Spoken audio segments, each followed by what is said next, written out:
I wanted to record it. Somebody asked about recording a simple video. I said, well, can you talk about something simple? I said, okay. Then I thought, well, what is simple, really? Is it just to approach any subject kind of in a superficial manner, which there's a place to do that, because maybe you just want to get an overall feel for something. Or is it something else? Well, what would be the category of something simple versus the category of something complex? Now, I've been thinking about categories for a while because, see, categories are so important. It's not only the way that we structure our knowledge many times, right? We put things in categories to simplify the world because the world is too complex. So we need to be able to simplify it.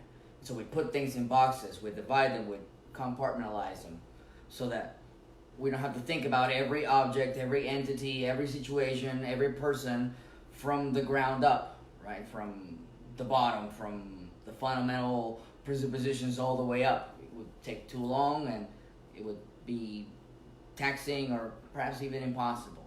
So we put things in categories. So when people say, well, you can't be discriminating, well, we're always going to discriminate because that's how we live. We discriminate that staying in bed is not as good for us for Monday morning, perhaps tomorrow, as going to work. Okay?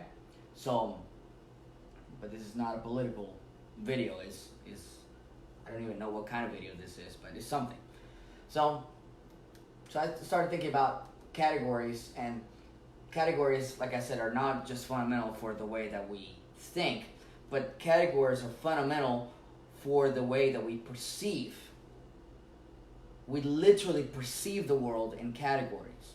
Now, if I would have to explain all of that, I think I would have to make like a 2-hour video, and nobody will watch a 2-hour video, so I'm not going to do that. But let's talk about categories real quick. So a category is a box, okay? Now, in math, we learn something called proper sets, okay? Now, a lot of people do learn this in math. You might be thinking, no, I've never learned it, but you have. So, like, if I do a bracket like that, and then I put a number like 1, and like 2, and 3, and 5, and 7, and I think the next one is 11, so this is a proper set, okay? This is a proper set of prime numbers, okay? And so now what's interesting about this is that a proper set is something that it's sort of a category in itself. And this is the way that a lot of psychologists thought that human categories were kind of like proper sets. So we have these things in our head, and we have these groups, and then we group them as a proper set. So this is a proper set, but it's really not. And if you think about it, you realize right away that, yeah, well, how could they possibly have thought that at any point? So human categories, or categories that we might create in our head, maybe what we might consider more colloquial, more conversational, more human, organic, is, well, let's just use a bracket for the sake of it. We might say, so the proper, or the category, not proper set, of bed, okay? And maybe in here, we might say floor, okay? Now, is floor in the category of bed? Well, it depends, right? And if you've ever been in a really bad situation, I was in a really bad situation. I did sleep on the floor, so yeah, bed and floor were the same thing, okay? Now, depending on the context, depending on a whole series of things, or, if I were to say something like, I need to buy a bed because the floor is not cutting it. What I'm saying in that simple sentence to another human being is like, the category of bed, floor is no longer in that category. That's what I'm really saying. And the person listening to me, it's going to like agree and go, oh yeah, I know what you mean. Okay? So human categories are not like proper sets in math. So they're flexible, they're organic, they move. And of course it has to be this way because, see, if we have we either have, so like let's say this is a human mind. So this is a brain here that I tried to draw. So this is, let's say this is a human mind is like a box, and each category is like a box inside of a box. Okay, so let's say there are lots of different categories here for anything. We can have categories for bed, categories for girlfriend, categories for friends, categories for things we like to do when we are outdoors. All, everything is a category, okay? And we can put things in here and take them out and shove them. So we compensate. So the world is so complex that we like to put everything in boxes so that we can address things as groups and not as individuals. Now, sometimes we do have, especially something weird happens, we do have to approach something by itself. But that's when we freak out, when we actually have to pay attention to something, and now we have a problem.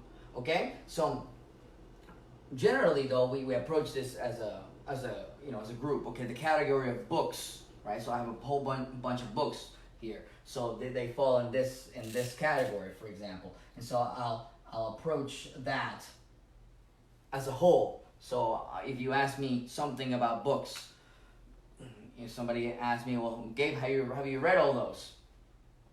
So I can group them all together and answer that question, or maybe address something more specific. Let's talk about a particular book, and so that's what it is. But they're somewhat flexible, and why is that? Because we don't know everything, and because we don't know everything, we have to be changing that, and the way we change that is by keeping categories kind of flexible, kind of malleable. Then that way we mitigate the possibility of having put something in a category that might change, or might be just in the wrong category altogether. Okay? Now, why is this important, and why am I talking about this? Well, because I have been studying systems. Okay? So, and when I mean systems, I don't mean computer system, but that too. So when we're trying to get something done, anything, the tendency for businesses, for people, is to let's create a system, right? So I, for example, have a lady that comes and cleans the apartment. So I have a list, it's over there, and I decided to kind of have a system so that I don't have to start from scratch. And then she refers to that list. I could tell that she's been, she looks at it and she's like making sure that she's got everything and she does a good job. And so what happens here is that the bigger the system, the more inefficient the system gets, until it completely breaks down. If you've ever had to deal with any bureaucracy, you know this to be true. If you ever worked in a big company, you know that it's sometimes so weird, the things that people are doing, that they're counterproductive. Like they're actually working against the things that you're supposed to be doing. And if you ever worked in a situation like that, I know many people have, they go, well, why are we even doing this? And nobody really knows why. It's the system, right? And then the system has its own rules. And the system's, part of the system's rules is that it wants to survive. It wants to keep going. It wants to propagate. It wants to encroach. Right? And that's what happens. And systems get really spread out, especially the bigger the systems they are. Now, what's interesting is that nature gives us a really good model of what real good systems really should do. So in nature, there are no overarching huge systems. There are like a bunch of tiny systems, and they're, so in case one fails, it doesn't completely destroy everything, the whole ecosystem. Very, very seldom do these things happen. And so there are all these contingencies and all these redundancies built in. So in case something fails, well, something will just come up and fill the hole, and off we go. Human systems are not like that. And if you went through the Great Recession of 2008 and 2009, all those years, and you might have come across the phrase "too big to fail," right? Like banks that were too big to fail. They were such an entrenched system that if you just kind of let them drop, it would just cause too much problems. So they were bailed out at the expense of taxpayers, for example. Okay? So, but again, this is not a political video. So, systems become,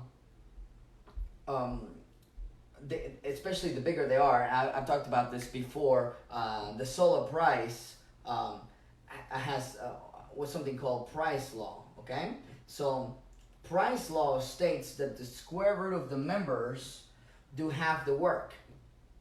Okay, of any company. Okay, and so he was a guy that was trying to figure out the productivity of I believe it was scientific papers.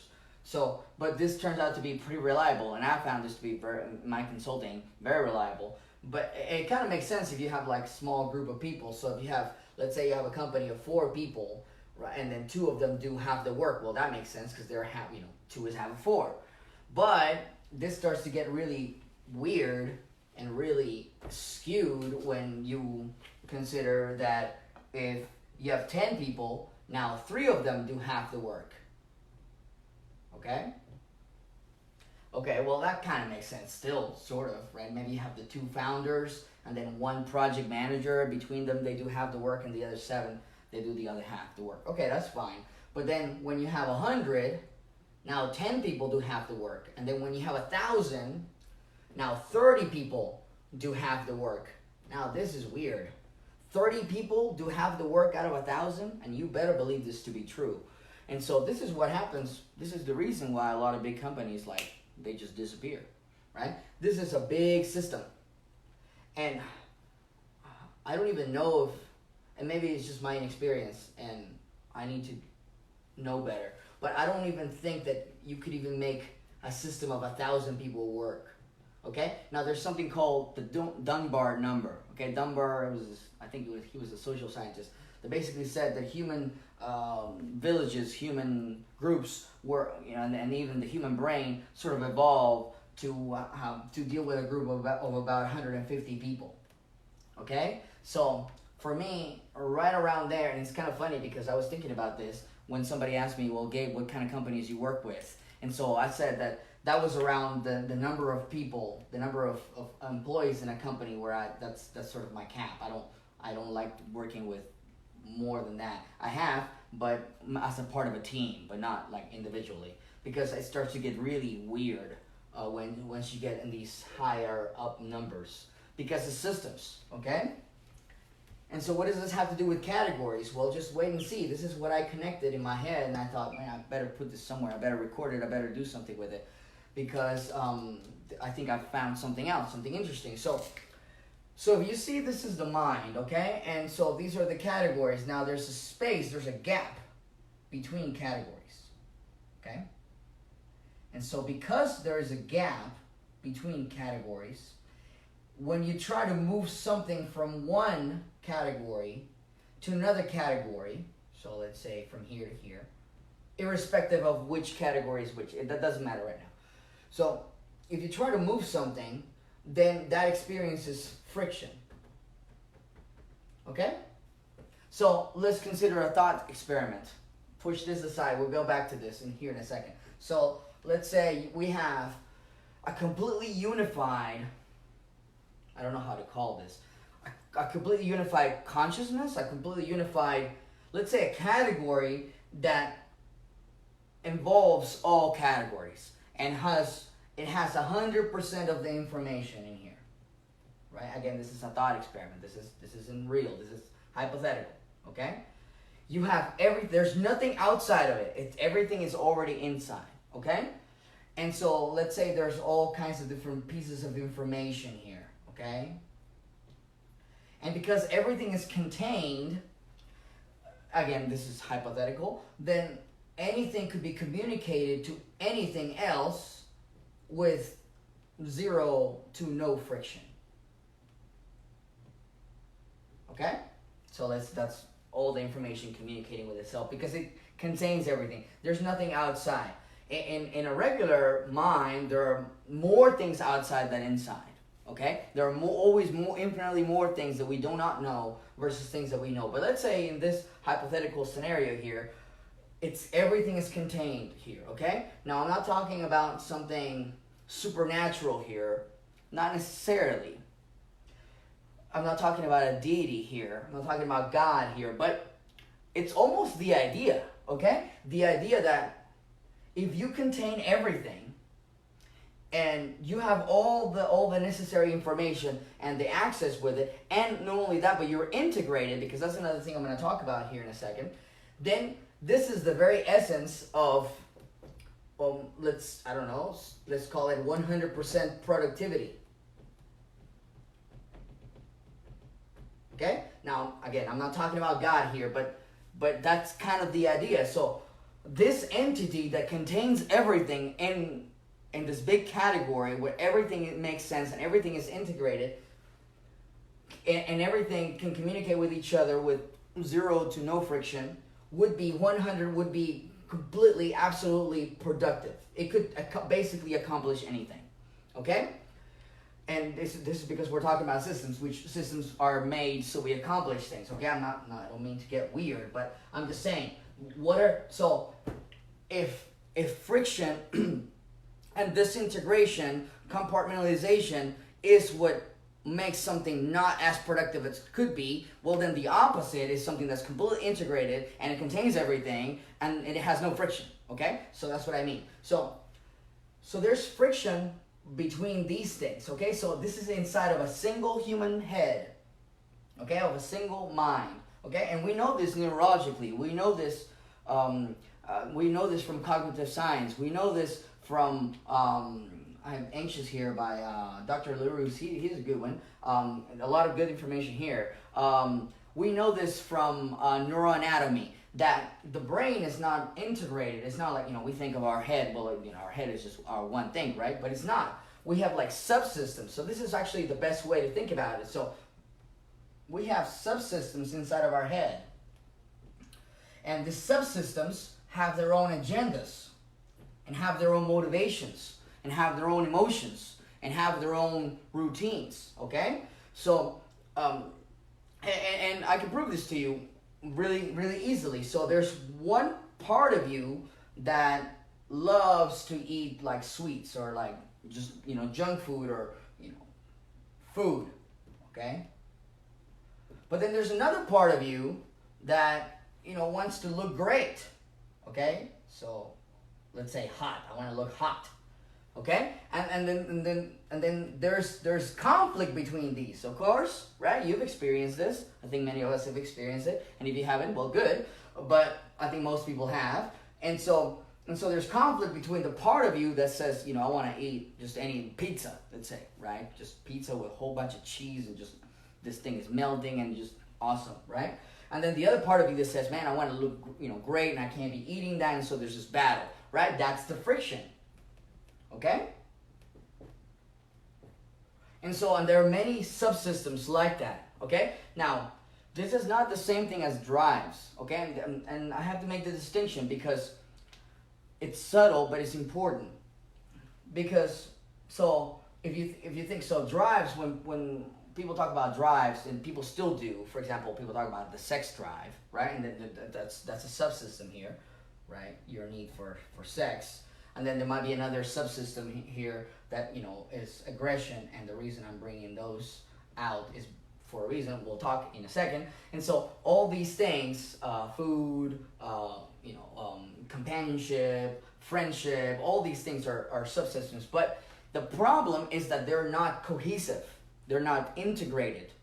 As a matter of fact, part of living, part of being a human, part of somebody that makes sense day to day is you really trying to seek to integrate these things, right? Because the more integrated you are, then the less friction there is between these, because they are acting more cohesively.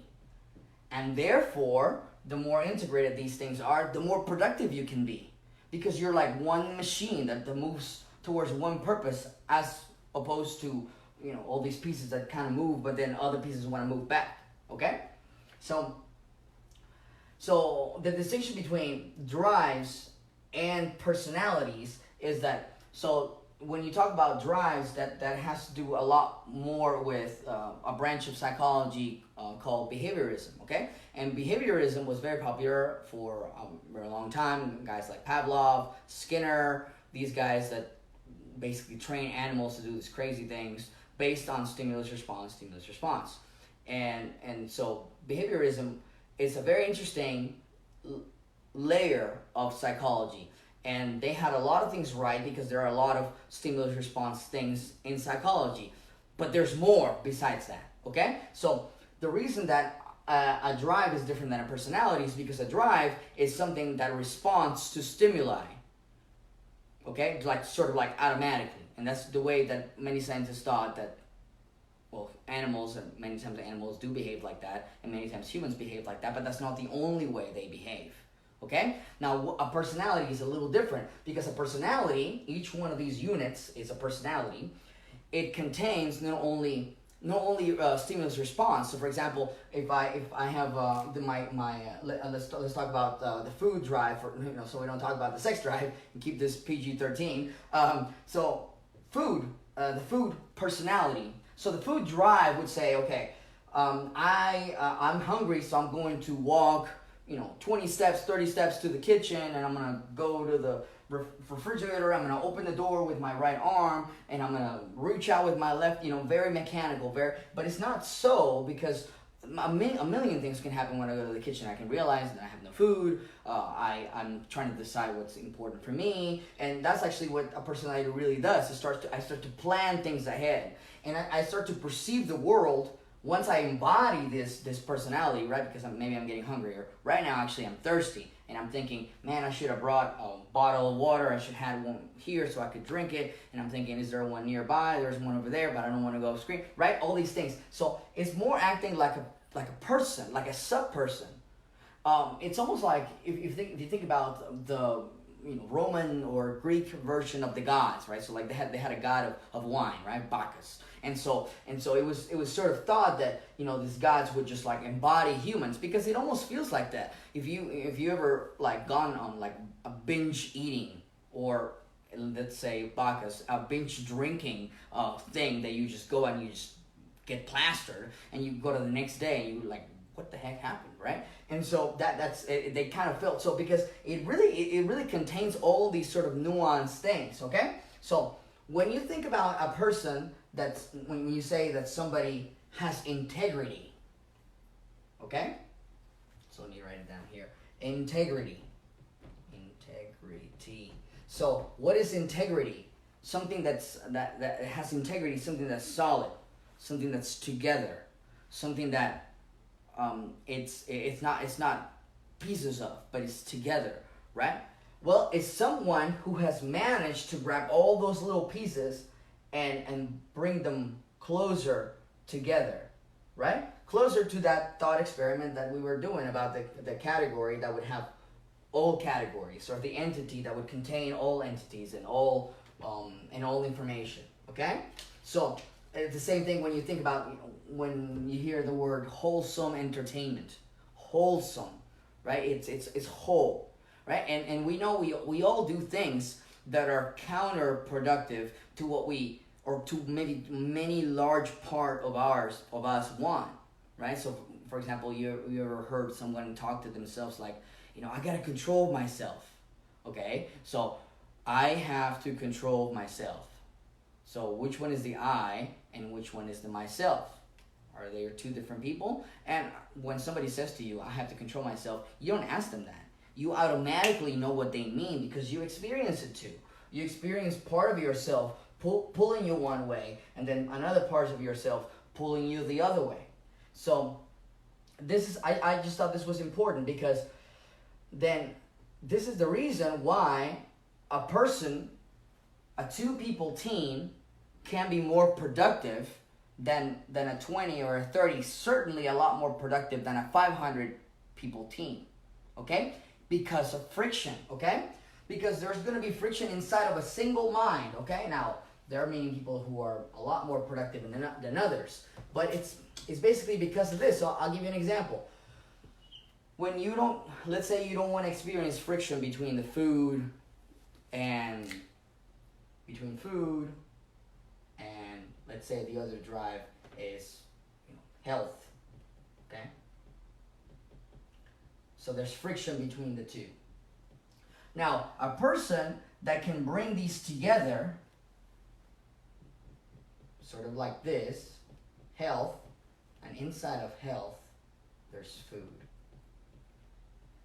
if you can bring this together like that, this is a person that is able to live more wholesomely because they have integrated this parts of themselves. Now, what's interesting is that usually these things don't happen so simple like that. So I'll give you a really quick example. I had a friend, and she had a lot of problems of staying. She was overweight all while she was growing up. Okay, she was always overweight, and through a lot of hard work and through a lot of I guess coaching of herself and stuff, she like really got it together, and so she was like a 20-something-year-old woman, and she was really pretty, and you could tell she was really coming into her own, and these kinds of things. But then something really interesting started to happen. Because she had lived all that period of time that she was struggling with her weight and stuff like that, she would tell herself that beautiful women were shallow, were evil, were not smart, were all these kinds of things, so that she could feel better about not being beautiful to her in her eyes or whatever. But then when she actually got that under control, and turns out she was kind of pretty, right? So now she had to contend with the image that she created while now being beautiful.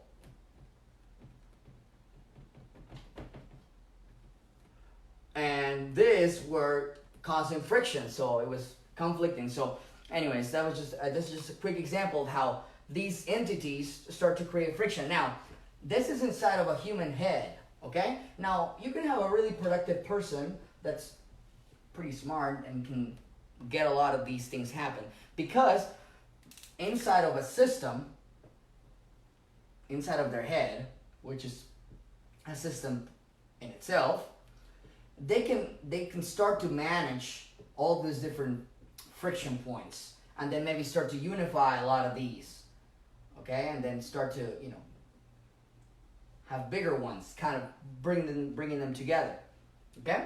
Now, when you have two human heads working, okay, now you have friction not only within the elements of the mind of each person, but now you have friction between the minds, okay? And then the more minds that you have, the more members of this company you have, then you have all these kinds of really crazy friction between them, okay? And then this grows exponentially, okay? So what does Price's law say in a nutshell? Okay? Again, the square root of the members do half the work. That means that while your company might be increasing in members, right? This is people in the company, right? So people. Your company increases exponentially in incompetence. Because the more people you have, the less work you do because of all the friction, okay? So, what's the solution? Well, this is what I was thinking the solution was. So the solution was any system designed to do anything. So before you create a system, really ask yourself, do I really need the system? Okay?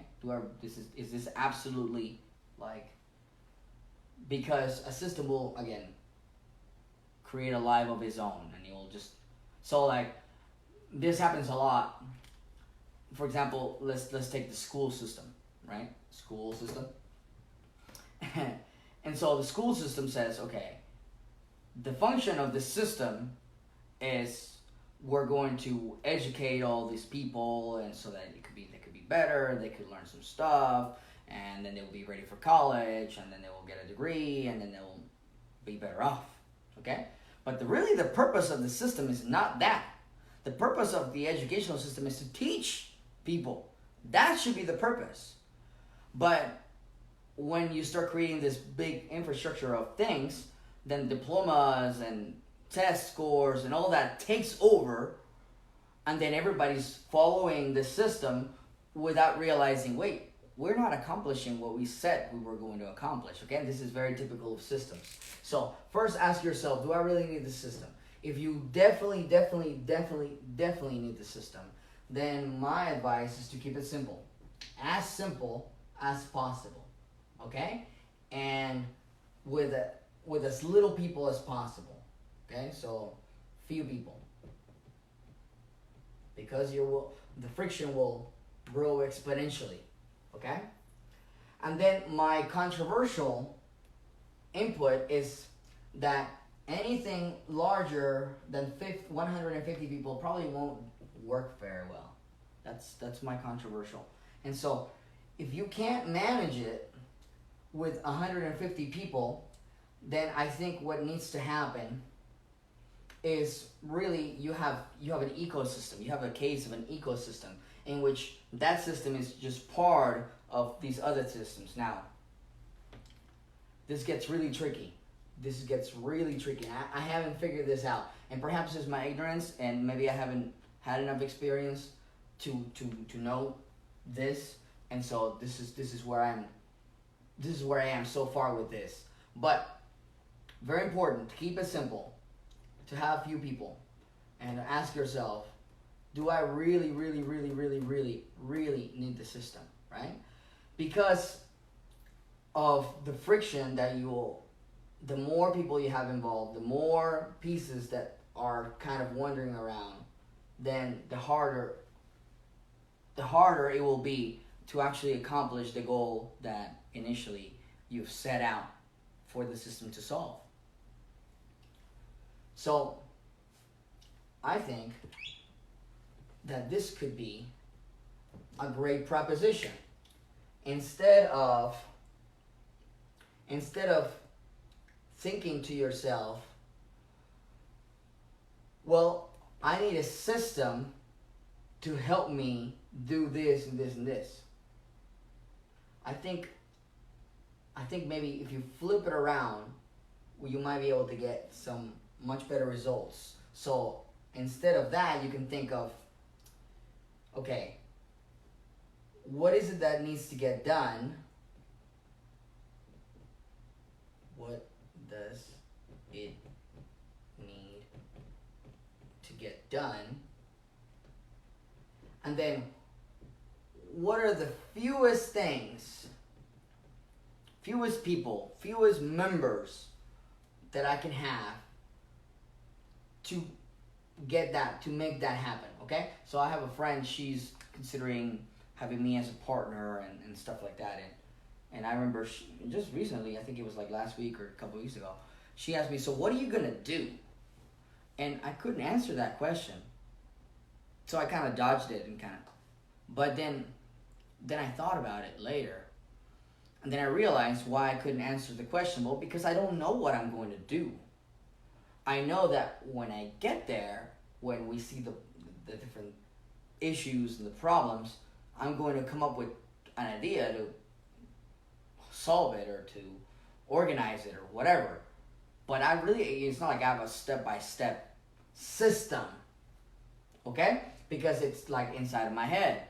And inside of my head is the most productive way that I can have it. Why? Because I work in integrating all those things in my head, and if there's friction, which there is, of course, then I have to kind of manage it inside. But then once you have another person, then you have more, and then you have exponentially more and more and more. So anyways, I thought that's what I learned about systems and categories, which are, again, are necessary, but then it's tricky to manage them, right? Like, how do you know when you put something in a different category? How do you know when you're wrong about the category that you have?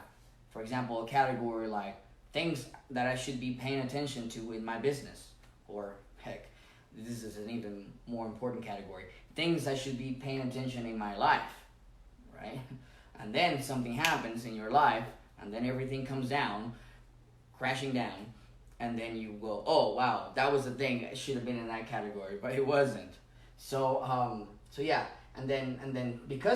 so we simplify the world because we have categories, so we can deal with this as a group. But the downside of simplifying the world with categories is that there's friction between the categories. They're not completely cohesive because they can't. Because the only thing that could be a completely cohesive, frictionless category of categories would be, again, our hypothetical entity that contains everything.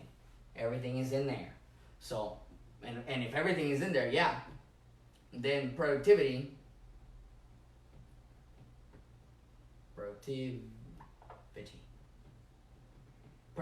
is impossible not to happen, right? If you have everything, then boom. But because you don't, and because you're subdivided, and because you're fragmented, because you're divided, because not only you, even your teammates, your co-workers, everybody is sort of in their own different spot, then you're gonna have less productivity. So the idea is, what is the closest we can get to this? And of course, the first thing to approach is your own mind. The first thing that you can try to integrate, try to bring together is your own head, which is really difficult already. I mean, I think, there's so the number of connections in a single human brain between neurons is about the number of subatomic particles in the universe. So in a very real way, you are more complicated than the entire universe if you exclude the other people. Now, if you add two people, no wonder why, relationships are so difficult. Not only personal relationships between maybe, a couple, but, work relationships, are even more complicated. And friendships and between parents and between siblings and all these kinds of things. So in a very real way, we're very, very complicated. So when you start joining people together, well, you can imagine. So I guess the thought here is, since everything's, I think I almost have it. I'm not sure if I completely have it, but that's the thought. We want to try to integrate.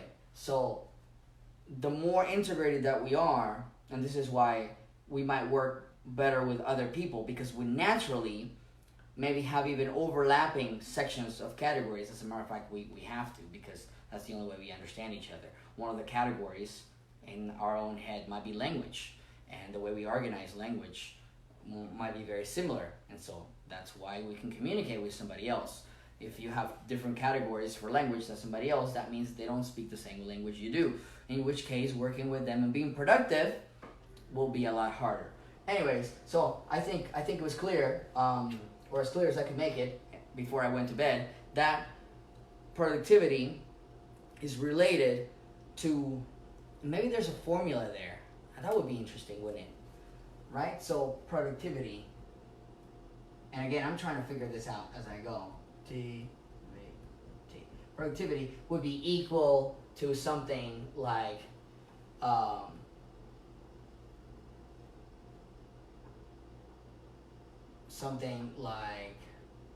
the number of people, and this is probably wrong, but let me just write it just in case, divided by some kind of coefficient of friction. So let's call it CF, something like that. So that the more friction, this is like an inverse relationships, right? The more friction, then the less productivity, which is actually what I said. So there's a first try of an equation of productivity, which it's a big deal. It's going to be a big deal for a lot of companies. It's going to be a big deal for a lot of industries these days. We really have to cut the crap on a lot of these things and become more productive if we are going to be sustaining some of the levels of energy, some of the levels of progress to bring ever increasing numbers of people into a somewhat acceptable state of okayness. And that's a word, right? Okayness. And so, anyways, but productivity is important because that's how wealth is created, right? right? Wealth is, I mean, I guess you can beat anybody up and take their money, but most of the time, productivity is created. Like Intel grabbing sand and creating microchips, right? So sand is cheap and microchips are like super expensive, right? So anyways, I'm pretty happy with that. I'm gonna think about this, but anyways, I'm gonna stop the recording with this. Categories are perhaps the fundamental building blocks of thought and even of perception. They're the ways in which we simplify, we associate the things that we learn, we remember the things that we learn, and then we apply the things that we learn. But they have a dark side. A category, by definition, excludes other things. And through that exclusion, there has to be a way of bringing things in and outside of categories, which can create friction, which in turn affects our productivity. There it is. Okay. See you next time.